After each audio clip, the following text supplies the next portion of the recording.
Saya tuh ada penyakit yang saya belum cerita ke bapak saya kalau saya tuh punya penyakit. Apa tuh? Saya tuh mandul. Uh, Punya saya tuh nggak hidup. uh, Sudah saya rasain berapa lama itu nggak bisa hidup sama sekali. Nggak lama kemudian nenek ini meninggal. Saya kasih makan ini. Begitu dia meninggal, tapi sebelum meninggal dia nepak dada saya nih. Tak tak tak. Nah, dedek doain. Mudah-mudahan apa yang belum kamu miliki di dunia ini nanti kamu miliki. Siapapun yang belum pernah berjumpa sama kamu, belum ketemu sama kamu, nanti kamu ketemu. Mau dia artis terkenal, mau dia pejabat, mau dia ulama terkenal, nanti kamu ketemu.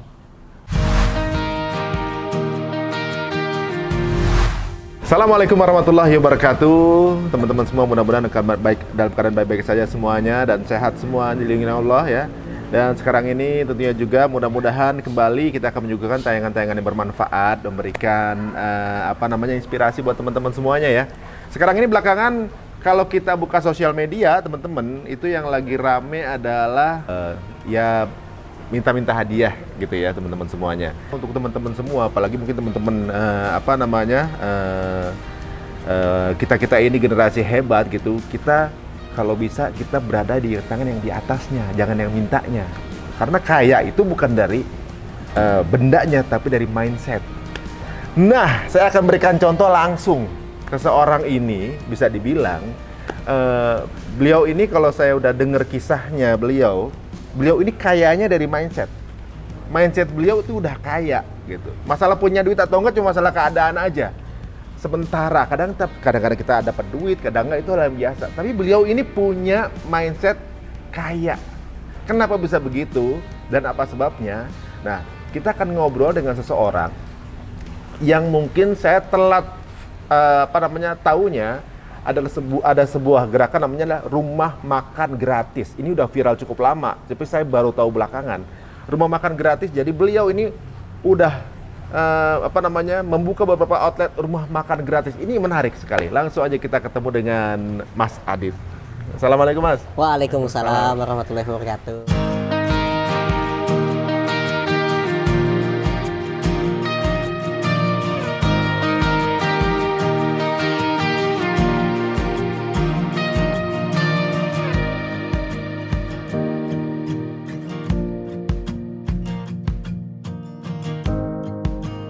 Sebenarnya Mas Adit ini kalau menurut saya, setelah saya pantau adalah sudah pada level ustadz menurut saya sih sebenarnya ya. Karena sudah hidup menjalankan apa yang dia katakan gitu ya.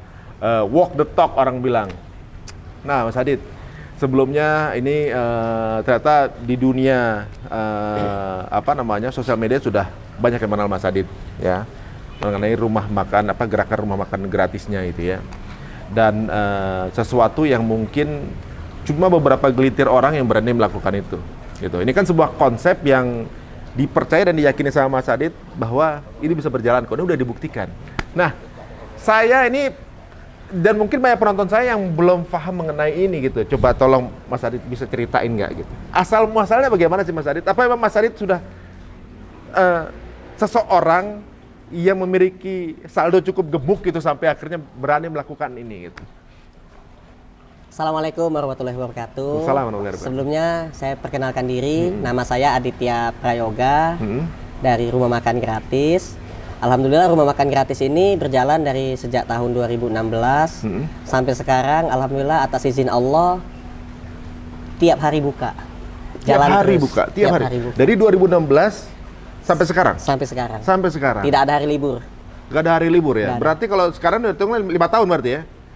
5 tahun kali 300 hari teman-teman, udah 1.500 hari yang diberikan untuk yang datang ke rumah makan gratis. Ini gimana? Awalnya tuh seperti apa punya ide seperti ini? Ya, awalnya itu berawal dari waktu itu saya diuji dengan kesulitan ekonomi.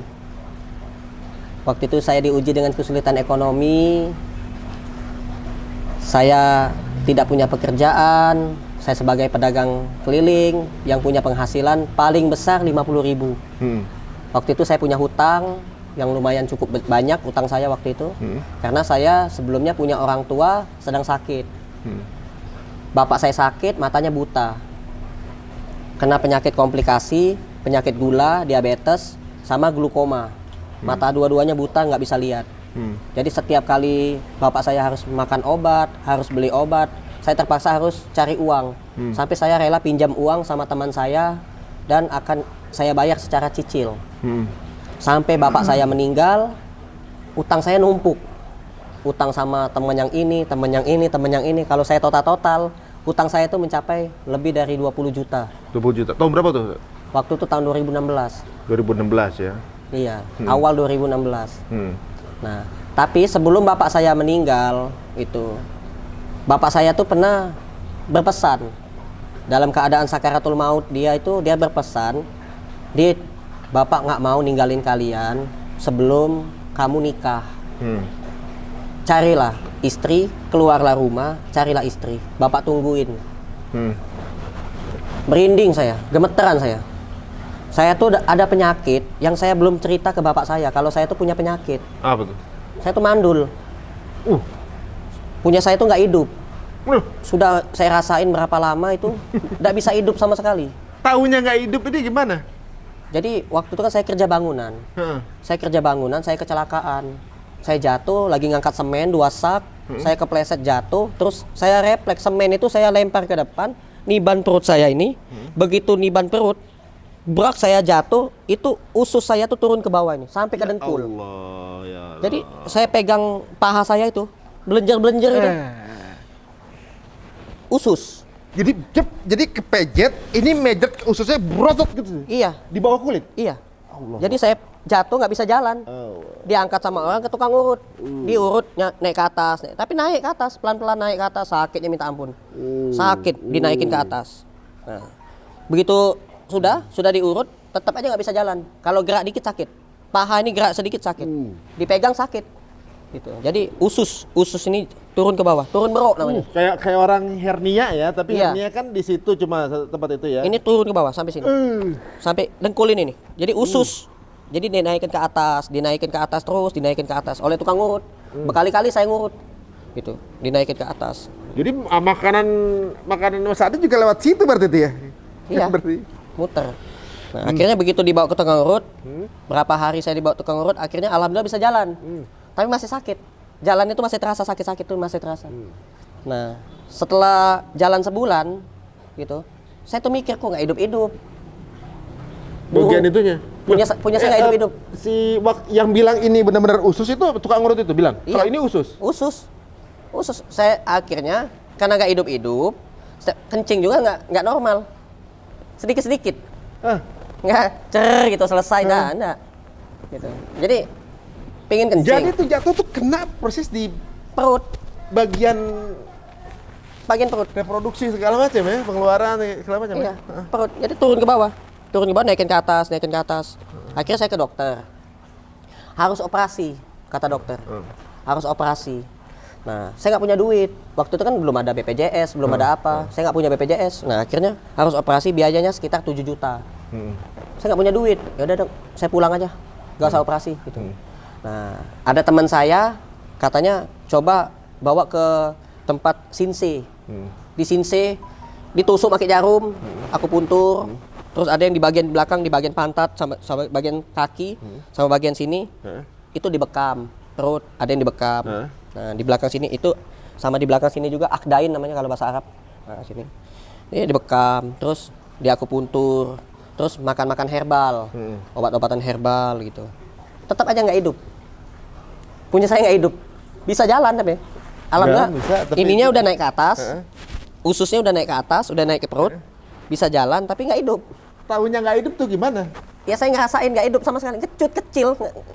Ya kayak ya kok berubah jadi kecil gitu, ngecut gitu, kecil. Oh, jadi masuk gitu. Iya, ngecut nggak hidup. Bingung saya tuh, makan obat apa ini, saya bilang itu biar hidup ya kan. Mau cerita malu sama Sinse, sama apa namanya yang ahli herbal itu ngomong saya itu obat biar hidup apa ya gitu. Dikasih obat kuat, bukan masih itu bukan maksudnya. Ini biar hidup aja gitu, biar nyala hidup gitu. Sembunyi ada kan. Obat kuat tapi ya itu kan buat berhubungan sama suami istri. Iya benar. Tapi kalau misalnya gini, misalnya apa namanya kayak kadang gitu, sempitan ngeliat lawan jenis gitu. Itu nggak ada perasaan apa-apa? Nggak, ya saya nafsu sama cewek. Normal, saya Normal, tapi itunya aja nggak hidup. Iya, kalau ngeliat cewek cantik mah nafsu saya mau. Tapi itunya nggak hidup. Nggak hidup. Nah, karena berhubung bapak saya mau sekaratul maut, mau meninggal, minta saya keluar rumah cari istri, nikah. Itu dengan saya pusing, sudah galau saya itu. Wanita-wanita nggak ada yang mau sama saya. Satu, saya miskin, jelek, dekil, hitam. Saya itu hitam dulu, hitam banget. Sekarang ini agak bersih dikit. Iya, dirawat oleh Bang Reza. Ya dulu hitam banget dulu. Udah ada istri juga kan? Nah, ini sebelumnya. Dulu saya hitam banget, kurus, ya kan. Terus nggak ada yang mau sama saya. Gitu. Orang tahu saya itu nggak ada pekerjaan, jualan keliling, pendapatan saya dikit gitu. Rumah ngontrak, ada bapak lagi sakit. Jadi cewek-cewek nggak ada yang mau. Nah, di situ saya frustasi. Udah bapak saya minta saya nikah, saya mau ta'aruf, ngajuin proposal, sampai nemuin teman-teman di masjid. Pak, ada nggak Pak? Tolong Pak, bantuin saya Pak. Kalau barangkali ada keponakan, apa tetangga yang siap nikah gitu, saya mau nikah Pak gitu. Tujuan saya nikah lillahi ta'ala, karena Allah gitu. Bukan pengen nafsu atau apa, bukan karena dia cantik, bukan. Pokoknya jelek, hitam, saya nikahin, saya bilang. Nggak apa-apa. Mau dia jelek, nggak punya wajah lah gitu kan, ibaratnya pakai topeng gitu. Tetap saya nikahin, asal dia perempuan gitu. Saya nikahin. Gitu. Nggak ada yang gendut banget. Ada dulu cewek, saya melamar kan. Bismillah, mudah-mudahan aja ta'aruf saya diterima gitu kan. Ada cewek gendut banget. Ditolak. Nggak mau saya sama kamu katanya. Mentah-mentah iya ngomong gitu. Ada juga yang cewek kampung ngomongnya gini, orang tuanya bilang gini, Mas Adit mohon maaf, anak saya mau kuliah dulu katanya. Masa kuliah? Dia lagi kerja gitu kan, kuliah, ya udah alasan berarti. Ditolak secara halus. Ya udah saya pulang. Akhirnya saya frustasi. Begitu saya frustasi, saya datang ke masjid. Itu ada masjid belum jadi waktu itu, masjid, nama masjidnya itu Mu'adz bin Jabal. Di masjid itu saya sholat, sujud lama-lama, saya sholat tahajud itu, sujud lama-lama saya. Sambil saya berkata, ya Allah, berilah hamba istri yang paling tercantik di Bojongkulur. Bojongkulur, Kecamatan Gunung Putri, Kabupaten Bogor. Tempat saya sujud ini kalau ada wanita paling cantik, jodohkanlah sama saya ya Allah. Gitu. Saya janji akan jaga dia, akan nikahin dia gitu. Jodohkanlah jadi istri, jadikan istri saya ya Allah gitu. Itu cuma doa saya, cuman itu. Di sholat sepertiga malam itu saya sujud berdoa gitu. Tiba-tiba besoknya pagi-pagi ada SMS masuk. Jadi waktu itu saya kan nemu HP. Nggak tahu ini HP siapa, nggak ada yang nelpon, nggak ada ini. Saya pakai. Saya bilang ke teman saya ini nemu HP, bilang itu. Tapi nggak tahu nama HP siapa. Nggak ada ininya. HP plong aja, nggak ada kartu, nggak ada. Tahu-tahu nemu. HP-nya aja. Nemu HP Asia. Jadi tapi terpisah. Jadi HP itu nggak ada kartunya. Terpisah, kayaknya jatuh dari motor. Namanya HP Asia dulu. Saya ganjel pakai kertas, saya kotak-katik, saya cas gitu kan, minjem casan tetangga saya, hidup. Saya beli kartu. Saya bilang ke teman, nah saya punya HP sekarang. Dulu kan nggak punya HP saya. Saya punya HP sekarang, HP nemu. Gitu. Saya lagi pulang jualan itu jalan kaki, pulang ke rumah, nemu HP pinggir jalan. HP bukan, kayak HP bukan. HP mainan bukan, kayak HP bener, Asia mereknya. Udah saya ambil, saya cari baterainya ketemu, ya kan, nggak ada tutupnya. Saya ganjil pakai kertas, pulang kayak. Saya ngomong ke tetangga saya, Bu, HP-nya sama nggak? Sama Mas Adit. Minjem dong casannya, ini kayak nemu saya. Dicas dulu, hidup.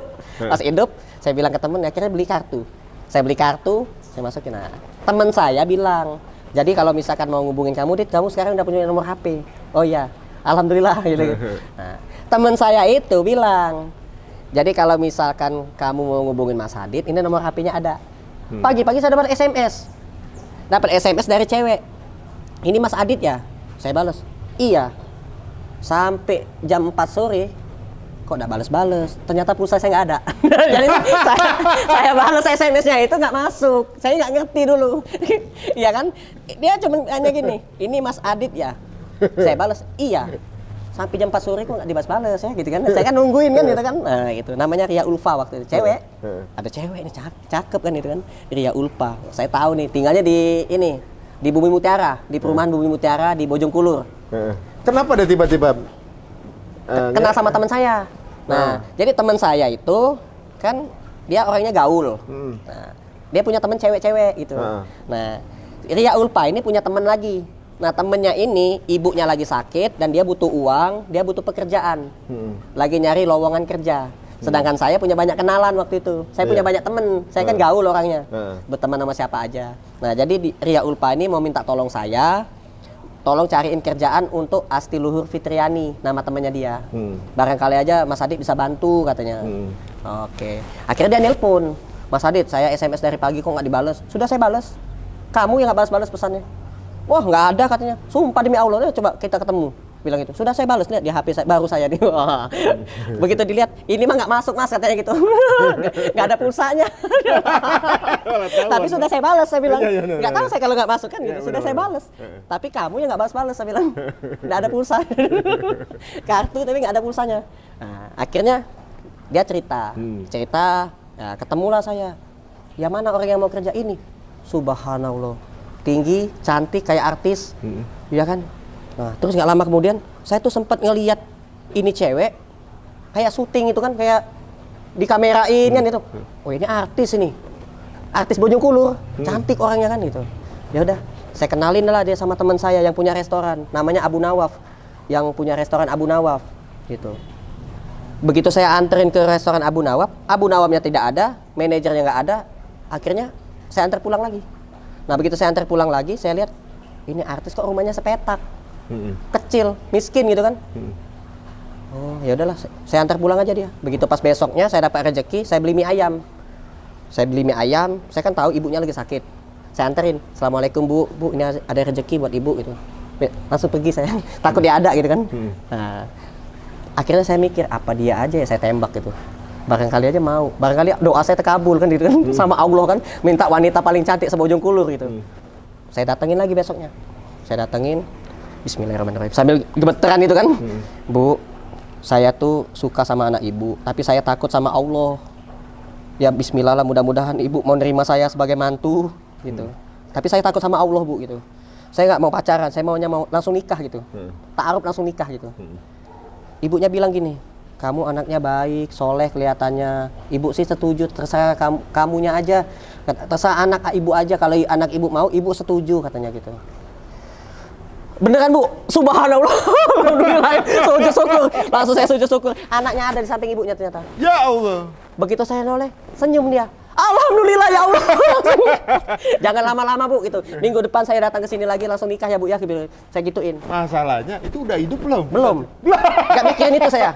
Saya nggak mikirin. itu. Semangat dulu.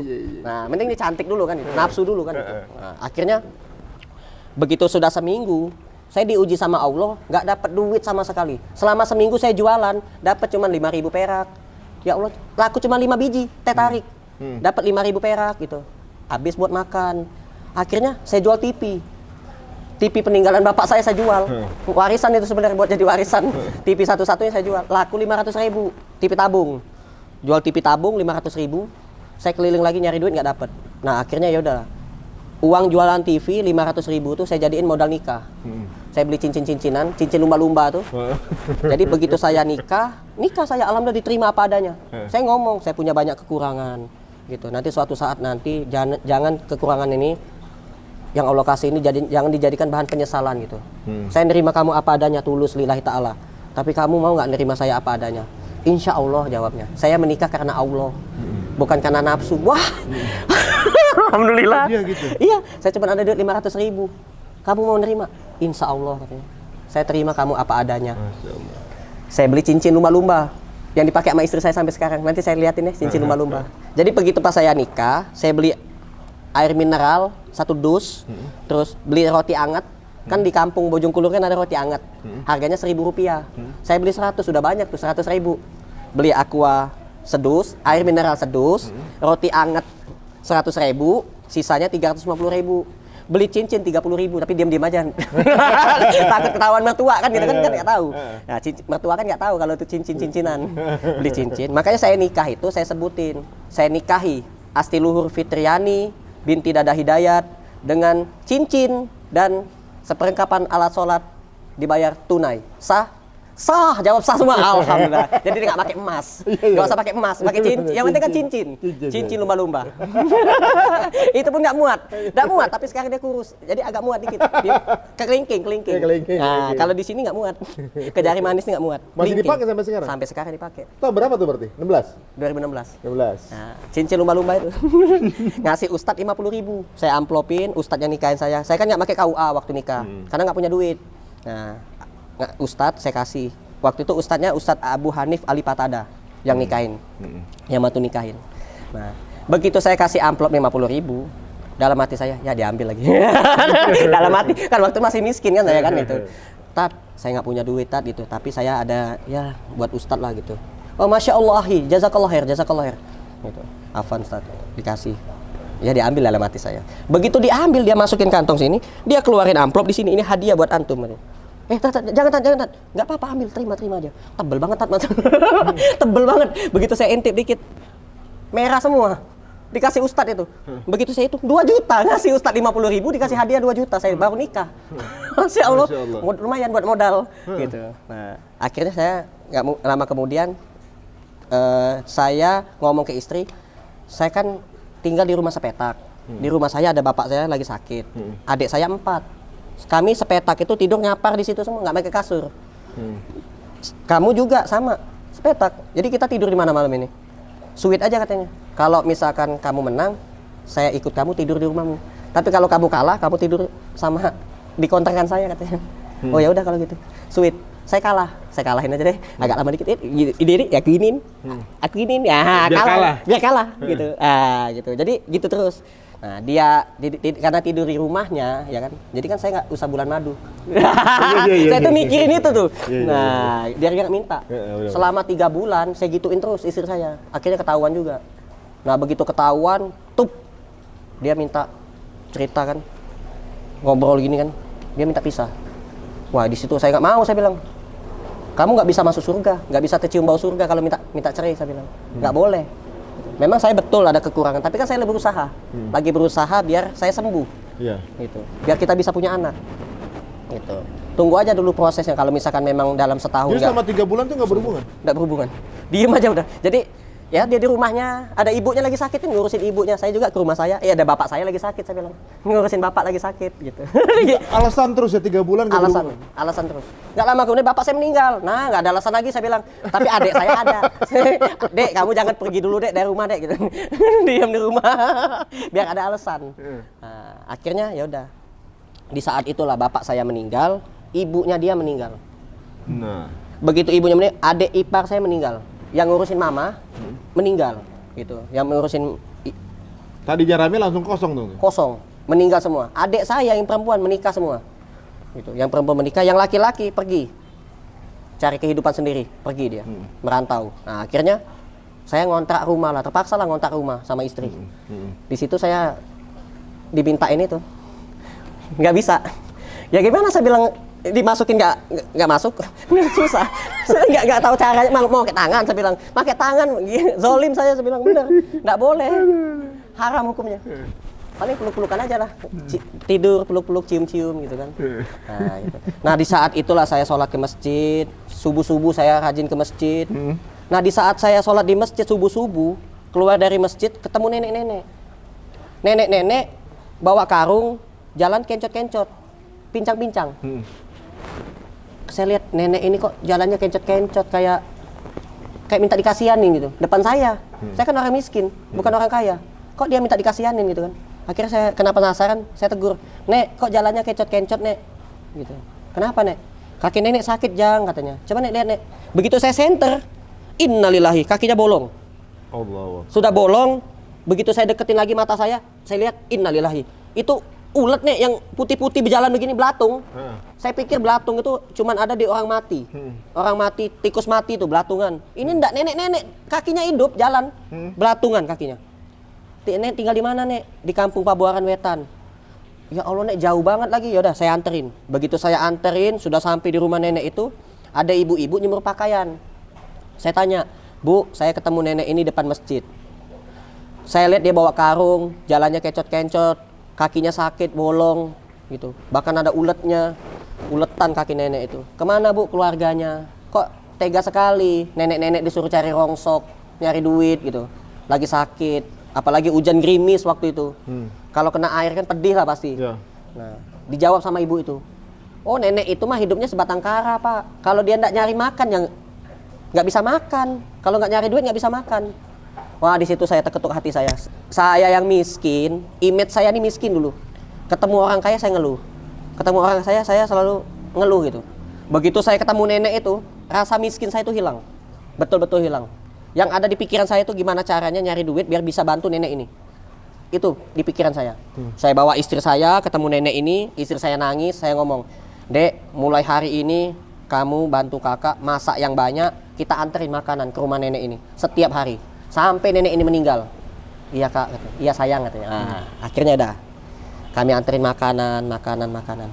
Tiba-tiba sehari, 2 hari biasa aja, 3 hari kemudian saya ketemu sama orang baik namanya Pak Amin. Dia nawarin saya jualan murotal Al-Quran pada waktu itu.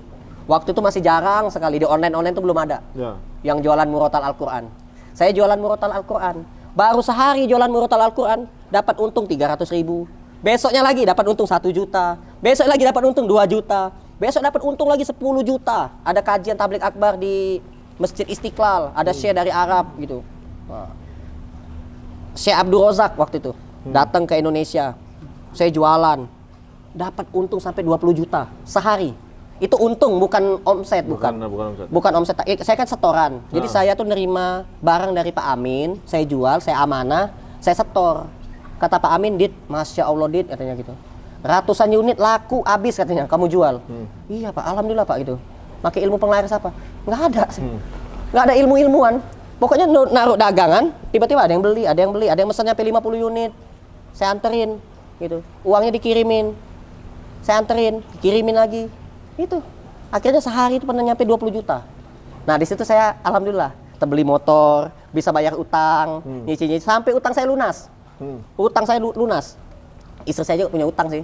Istri saya lunasin utangnya. Saya lunasin. Terus nah, nggak lama kemudian nenek ini meninggal. Saya kasih makan ini. Begitu dia meninggal, tapi sebelum meninggal dia nepak dada saya nih. Tak. Nah, Dedek doain. Mudah-mudahan apa yang belum kamu miliki di dunia ini nanti kamu miliki.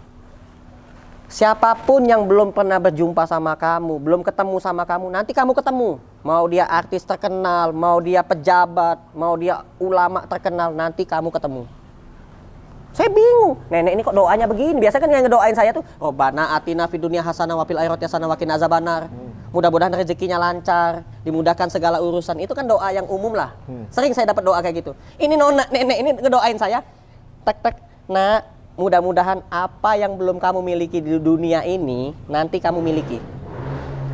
Siapapun yang belum pernah ketemu kamu, dia belum pernah ketemu kamu belum ketemu dia, nanti kamu ketemu. Mau dia pejabat, artis terkenal, ulama besar, nanti kamu ketemu katanya. Tempat apapun yang belum pernah kamu kunjungi, pengen sekali kamu ke sana, nanti kamu ke sana. Ke kamar mandi saya kencing. Belum sadar karena baru bangun tidur. Begitu saya pegang-pegang, kok hidup. Saya teriak, Dek hidup Dek gitu. Apanya hidup? Ini hidup gitu langsung. Apanya? Kita hidup di dunia ini kalau bisa membahagiakan orang lain. Membuat orang lain bahagia. Kita bahagia ketika melihat orang lain bahagia. Kita senang ketika melihat orang lain senang. Dan kita tuh sedih ketika melihat orang lain itu sedih.